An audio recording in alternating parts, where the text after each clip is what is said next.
আমার অফিসে আসার চেয়ে তোমার থানায় যাওয়াটা জরুরি। থানা? ও, সর্বনাশ যা হওয়ার হয়ে গেছে তাহলে। আবার কিসের সর্বনাশ?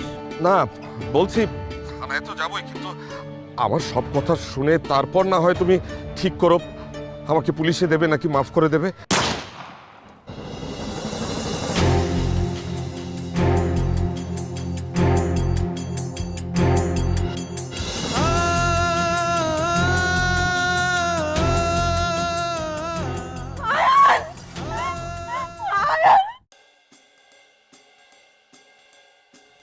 আমাকে ছেড়ে দিয়েছেন তাই না? জানেন অফিসার, এক সময় না আমার এই থানা, পুলিশ, হাজত খুব ভয় লাগতো। এখন আমার সব ভয় কেটে গেছে। এখন খুব মায়া হচ্ছে জানেন, এই যে আপনাদেরকে ছেড়ে চলে যাব। তাই নাকি? তাহলে আপনাকে আরো কিছুদিন এখানে থাকার ব্যবস্থা করে দেই। হ্যাঁ, সর্বনাশ, আমি কি তাই বললাম নাকি? আরে সেধে সেধে কেউ হাজত বাস করতে চায় নাকি? মাথা খারাপ। নিন, এখানে সাইন করে দিন।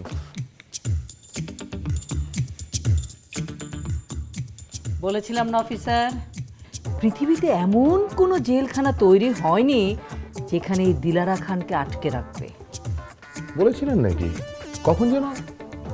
না মানে ওই আর কি, আসলে জানতাম তো আমি তো নির্দোষ, আমাকে বেশি দিন আটকে রাখা যাবে না। মা, তুমি এখানে? আমি ভেবেছিলাম। কি ভেবেছিলি? মরে গেছি আমি তাই না? ওই দেখুন তো, আশ্চর্য মা, তুমি না এখানে মরার কথা আসছে কেন? তা নয় তো কি, তোকে দেখে তো মনে হচ্ছে একেবারে দুপুরবেলা ভাত খেয়ে ঘুম দিয়ে তারপর এসেছিস, যাতে সন্ধ্যার মধ্যে আমার দাফনটা করে ফেলতে পারিস। মা, তুমি কি উল্টাপাল্টা কথা বলছো?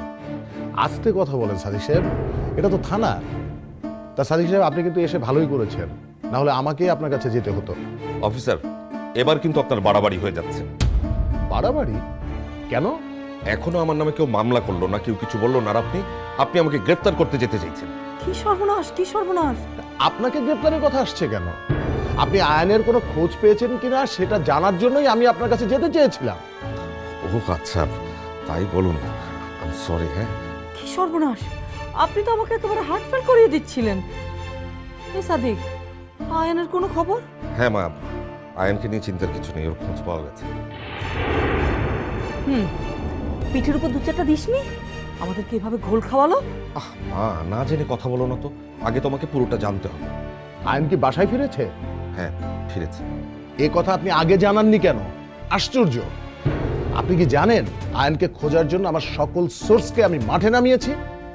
আসলে অফিসার, আই এম সরি, আর আমি সময় করে উঠতে পারিনি। আসলে আপনারা বিপদে পড়লে পুলিশের কথা মনে করেন, আর যখন বিপদ কেটে যায় তখন পুলিশ থেকে আপনারা 100 হাত দূরে থাকেন। না না না অফিসার, শুধু 100 হাত না তো, 1000 হাত দূরে। না মানে অন্যদের কথা বলছি, আমি আর সাদিক এরকম না, তাই না সাদিক? হ্যাঁ, সেটাই। আচ্ছা ঠিক আছে, আপনারা এখন আসুন, আমার অনেক কাজ পড়ে আছে। হ্যাঁ, সেই ভালো। চলো বা, এসো। সাদিক সাহেব, আপনি কি কোনো অপরাধ করে লুকোবার চেষ্টা করছেন? কই, আমি আন্দাজে সব কি ফালতু কথা বলছেন? পুলিশের আন্দাজ মিলে গেলে কিন্তু খুব বিপদের হয়। মনে হয় আপনি কোনো অপরাধ করে লুকোচ্ছেন, না হলে আপনি আগ বাড়িয়ে গ্রেফতারের কথা কেন বলছেন? চোরের মন পুলিশ পুলিশ বলে একটা কথা আছে না? না, ওটা ওই যে আর কি, ওই মুখ ফসকে বেরিয়ে গেছে। মুখ না, ওটা জিভ। এই ছোটবেলা থেকে না সাদিকের জিভটা একটু পাতলা। সাদিক, হা করে জিভটা একটু দেখিয়ে দে না স্যারকে, দেখিয়ে দে। হা কর। থামো তো। ও না, ঠিক আছে, চল। চলো, এসো। সাদিক সাহেব, এইবার যদি আপনার কোনো 2 নাম্বারই ধরা পড়ে, কথা দিচ্ছি কেসটা আমি সামলাবো একা। চল, এসো। আসি।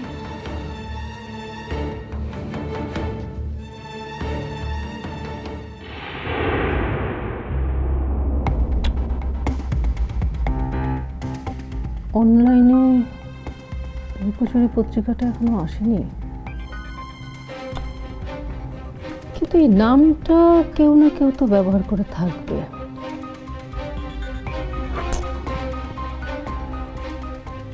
এই তো এই তো পেয়েছি, দৈনিক লুকোচুরি।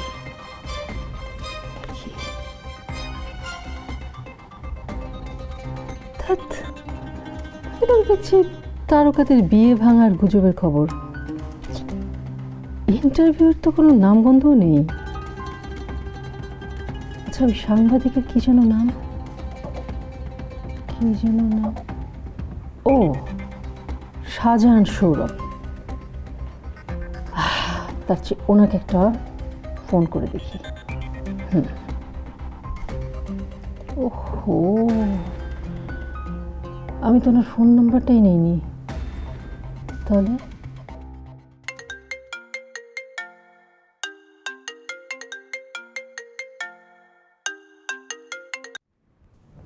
হ্যালো, জি, আফসানা খান রুনা বলছি। জি,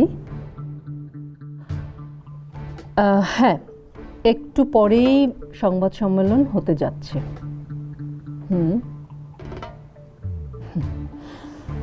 শরাফত খানের বিরুদ্ধে। দেখুন, আমি জানি আমাকে কি করতে হবে। হো, আপনি কি শরাফত খানের হয়ে ওকালতি করার জন্য আমাকে ফোন করেছেন? আশ্চর্য।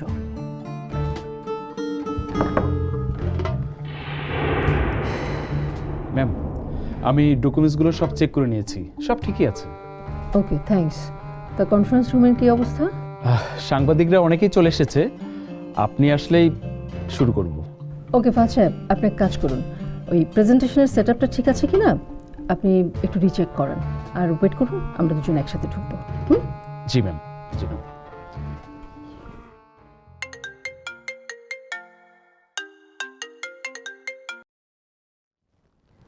হ্যালো, কে বলছেন? জি, আফসানা খান রুনা বলছি। জি, কোন পত্রিকা থেকে? দৈনিক টাকা করি। আচ্ছা শুনুন, আপনারা তো দেশের অর্থনীতি নিয়ে রিপোর্ট করেন, তাহলে শরাফত খানের দুর্নীতি নিয়ে রিপোর্ট করছেন না কেন? ও, প্রমাণ লাগবে, বুঝতে পেরেছি। সেই জন্যই তো আজকের প্রেস কনফারেন্সটা ডেকেছি, এসে দেখে নেবেন।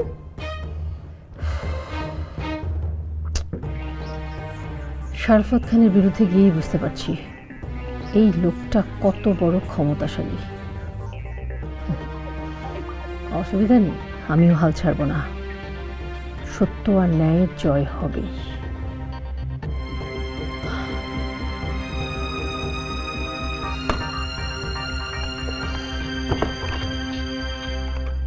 না, ফোনটা সাথে নেওয়া যাবে না, এখন একের পর এক ফোন আসতেই থাকবে।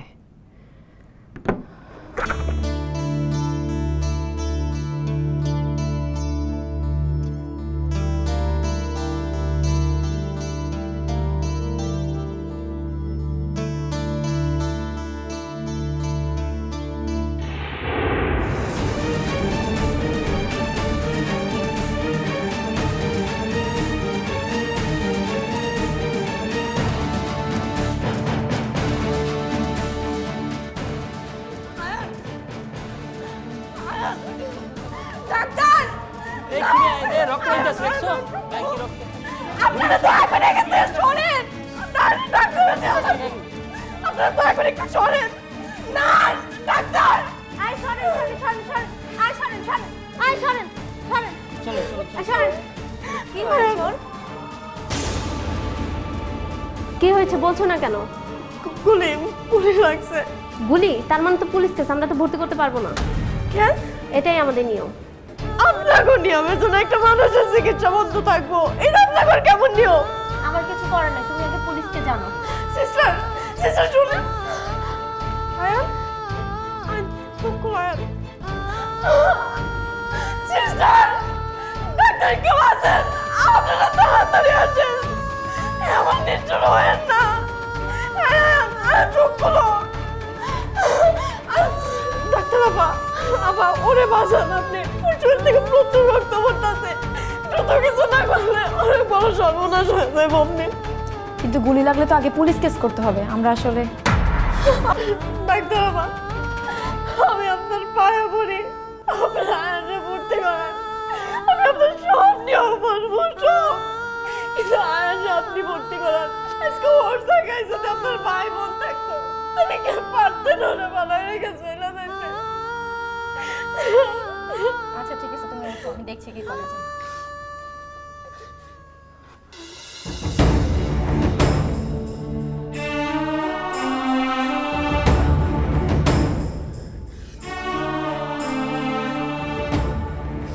আচ্ছা, ওকে ইমার্জেন্সিতে ভর্তি করতে হবে, তাড়াতাড়ি নিয়ে যাও।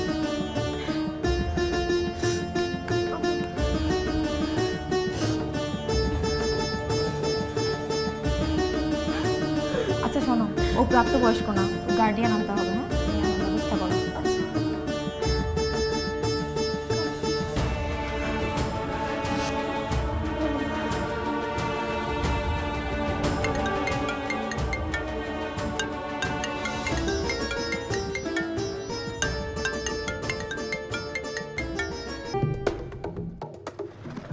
এই রিক্সা যাবে? আশ্চর্য তো, পাত্তাই দিল না। তোর মতো অকাজের লোককে কে পাত্তা দেবে বল? মানে এই যে এত কাঠখড় পুড়িয়ে আমাকে হাজত বাস করিও, এবারও কাজটা ঠিক মতো শেষ করতে পারলি না। ওই বিচ্ছু মনির হাতে ঠিকই ধরা খেয়ে গেলি। মনির কাছে ধরা খাওয়াটা তো সমস্যা না মা। আমি ভাবছি মনি যখন রুনাকে সব বলে দেবে তখন কি হবে। রুনাকে নিয়ে এত চিন্তা করছিস কেন? জোরে একটা ধমক দিয়ে দিবি, তারপর দেখবি একদম চুপসে গেছে। বাবা কি এরকম ধমক দিয়ে তোমাকে কখনো নরম করতে পেরেছে মা? কি বললি তুই? আমার সঙ্গে তুই রুনার তুলনা করছিস? মা, আমি রুনার সঙ্গে তোমার তুলনা করছি না, কিন্তু ধমক খেয়ে নরম হয়ে থাকার মতো অবস্থা রুনার নেই। ঘরে বাইরেও এখন একই রকম সমান পাওয়ারফুল। তাই তো বলবি, তাই তো। আহা মা। আসসালামু আলাইকুম আম্মাজান। ওয়ালাইকুম আসসালাম। ভাঙতি নেই, মাফ করো তো বাবা। আমি বিকাশ হইতে আই নাই তো আম্মাজান, হাত দেয়াইতে আইছি। ও তোমার কাছে হাত দেখাতে এসছে কেন? আরে গণি মানুষের কাছেই তো লোকজন ভিড় করে। মা কি বলছো না? এই তুমি যাও তো, যাও, আমাদের যেতে দাও, যাও। ধমক দিস না তো। তুই এক কাজ কর, তুই একটা রিক্সা দেখ, যাবে কিনা দেখ, আমি ওর হাতটা দেখে নি। হ্যাঁ যা। আমার নাম কি করে জানলেন? এই বর্ষার কাছে সেই তো আপনার ফেসবুকের আইডি দেখাইলো আমারে। কি সর্বনাশ, কি সর্বনাশ! বর্ষাটা যেন কে? আম্মাজান, ওটা তো আমার 2 নম্বর বউ। ওই যে আপনি হাত দেখে যে কইছিল ছাড়া পাইবো, ওই তো ওই দিনই ছাড়া পাইলো। তখন থেকে আমি আপনার মনে মনে খুঁজতাছি। ওই বর্ষা যে ওই আজে বাজে কি সব জিনিসপত্রের ব্যবসা করে সেই? ঠিকই কইছেন। আচ্ছা আম্মাজান, কোন না আমার হাতটা দেখা আগামী 6 মাস কেমন কাটবো আমার দিনকালটা? বলছি, এরকম করে তো হাতটা টান টান টান টান। শনির দশা, পুরোটাই শনির দশা। আজকে তো শনিবার না। আরে এটা শনিবারের কথা না, এটা হচ্ছে দশা দশা, শনির দশা, মানে মহাবিপদ তোমার। আম্মা, কি বিপদ? বাঁচবে না তুমি, মারা যাবে। হয় তুমি মারা যাবে, না হলে তোমার কাছের মানুষজন কেউ মারা যাবে। রুনা ম্যাডামের সব ডেটা নেওয়া হয়েছে ইন্টারনেট থেকে, যেটা অফিসিয়াল না। আর এগুলো খাস সরকারের আমদানি রপ্তানি দপ্তরের কাগজ। এখন আপনারাই বলেন, আপনারা কোনটা বিশ্বাস করবেন, ম্যাডামের বানানো ডেটা নাকি এই সরকারি কাগজ? কিরে মনি, কার জন্য এত দোয়া খায়ের করছিস? তুই তো দেখি সুস্থই আছিস। হ্যাঁ, আমি ঠিক আছি, কিন্তু কালু জানা কিন্তু কি, কে মার খেয়েছে?